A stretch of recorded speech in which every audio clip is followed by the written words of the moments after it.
Hello, everyone, and welcome to our presentation on the social role theory. First, we will start off with the introduction of social role theory. So some of you may be asking, what is social role theory? Social role theory is the theory that emphasizes participation in varied and more complex roles as a major factor in human development. Social role theory traces the process of socialization and personality development through the person's participation in increasingly diverse and complex social roles.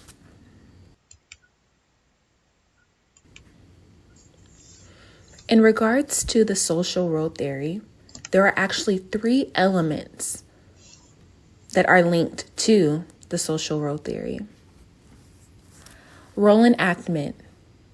Role enactment is the specific parts or various identities a person relates with.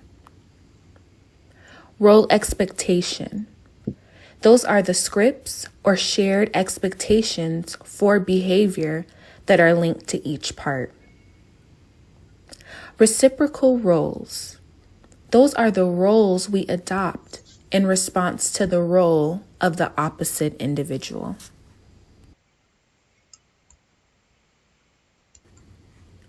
Now, you may be asking, who created this theory? Where did it come from and why? Well, Alice Eagly was the creator of social role theory. So who is she? Alice Eagly was born in Los Angeles, California. She attended the University of Michigan in 1965 and received a PhD in social psychology. Some of her various interests of studies is psychology, psychology of gender, feminism, prejudices, leadership styles, etc. Gender discrimination and stereotypes were her main basis of research. Alice Eagly had many contributions, especially towards the belief of the many prejudices that take place within many social realms, and how that affected their success. Due to these various contributions and her main basis of research, she then decided to create the social theory role.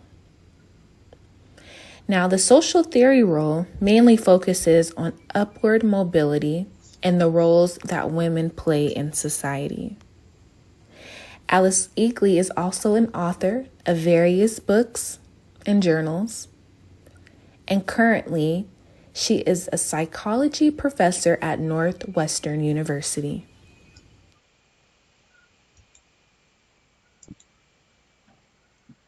So for social role theory and how it relates to human development, as previously mentioned, everyone does have a role that we take on, and there are different aspects to them, which I will get into later on in these slides. But first, all cultures offer new roles that await individuals as they move from one stage of life to another. So as I previously mentioned, everyone has a role. There are 4 dimensions to analyze the impact on human development. The first one is the number of roles. So people can have multiple roles, and that means that they have different numbers. So you could be a teacher, and that's your career role. At home, you could be a daughter, you could be a mom, you could be a wife, and those are all different roles. The next one is the intensity of the role. How intense is the role? Which kind of ties into the next one, which is the amount of time as well. How much time are you putting into this role? How much time is this role taking from you? Is this an all-day thing? Is it maybe, say, you're a teacher and you're only on the clock from 9 to 5 and that's your role? And then the last one is the role highly structured or is it flexible? Is there some flexibility to your role, or is your role so structured that there's no room for anything besides your role. So as we talk about life roles, there are different factors that affect the roles that we have throughout our lifetime. The first one is age. As you grow up and you become a different age every single year, there are different roles that you can have. When you turn 16, you can start to work, so that's a role that comes within your age. The next one would be skills, traits, and personal preferences. So, your skills. For example, if you have your college degree, you could have a different role than someone that does not. The next one is your traits. If your personality is more bubbly and more customer service oriented, then that's going to be probably putting you in a different role than someone that's not.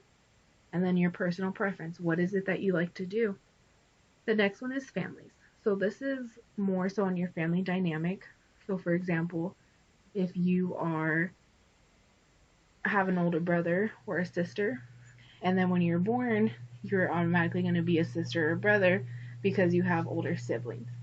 And then the next one is consistency and new learning.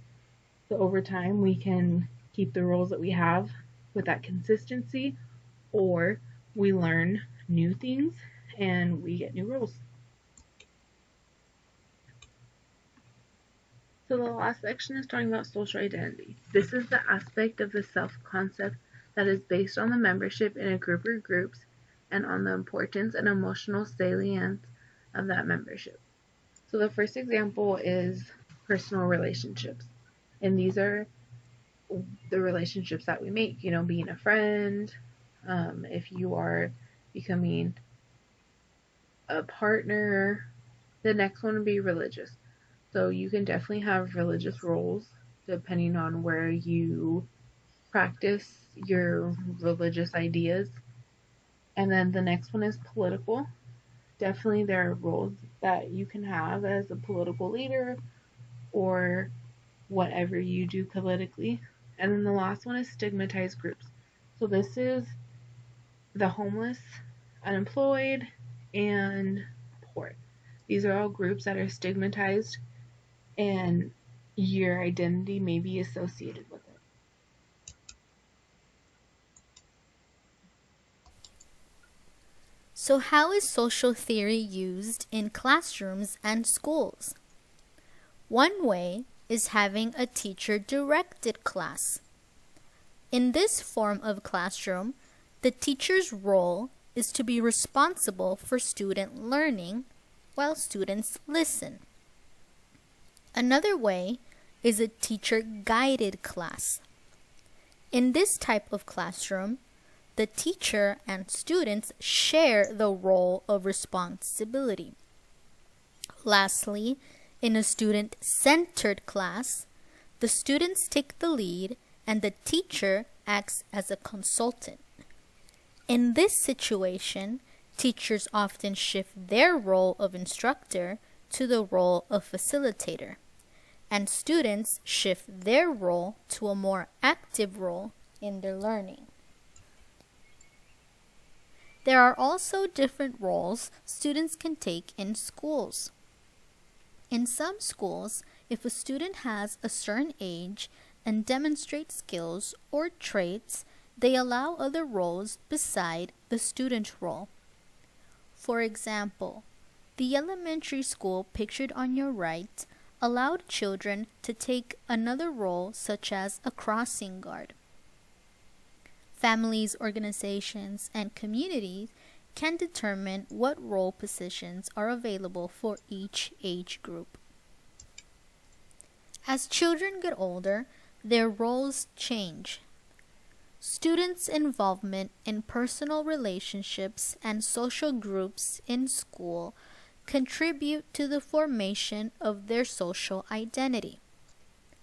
On the next slide, you will see an example of how different groups can affect a senior in high school social identity. As you can see, a high school senior's social identity is based on membership in a group or groups. Some of these are friendships, intimate relationships, religious, ethnic, and political groups. Effects and benefits of social role theory. One effect of social role theory is role strain. Role strain is a sense of difficulty in meeting perceived role expectations or balancing competing role demands. Role strain occurs as one specific role demands too much intensity, time, and/or responsibility. For example, a new parent may experience parental role strain. The role of a parent is overbearing and creates anxiety about the failure to meet the expectations of being a parent. Another effect is role conflict. Role conflict is a challenge of occupying multiple specific roles. For example, a woman may have various roles, such as a mother, a wife, a daughter, and an employee. Depending on the environment, the woman must play a specific role. However, with role conflict, the woman may find it challenging to meet the expectations of both the mother role and the employee role because of the demands of work that may interfere with the family life. Another effect is gender stereotypes. Gender stereotypes are generalized views or preconceptions about the attributes or characteristics of women and men. For example, women are more likely to be homemakers because they display communal traits, such as kindness, sensitivity, honesty, compassion, and sympathy. Men are more likely to be employed outside the house because they display agentic traits, such as self-confidence, assertiveness, intelligence, determination, and aggression. Gender stereotypes create limitations for women and men to develop personal abilities and pursue professional careers. One limitation in the workforce is occupational gender segregation.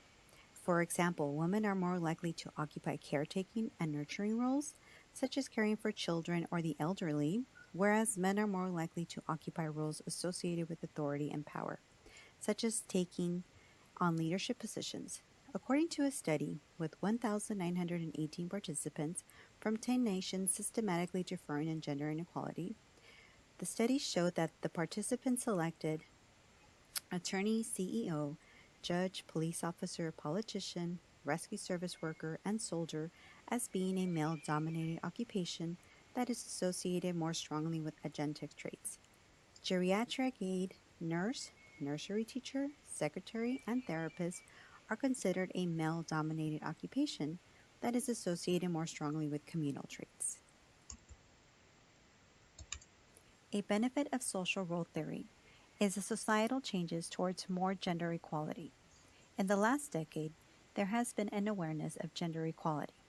The #MeToo movement, the falling birth rates as women opt for careers instead of having large families.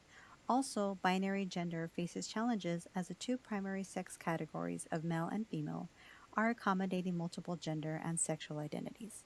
As gender equality awareness continues to develop, political, economic, and social equality will benefit women. We are team number 5, the social role theory team. Tamara Morris, Miranda Perez, Ingrid Solorzano, and Mayra Sanchez. These are the references we use for our presentation. Thank you for watching.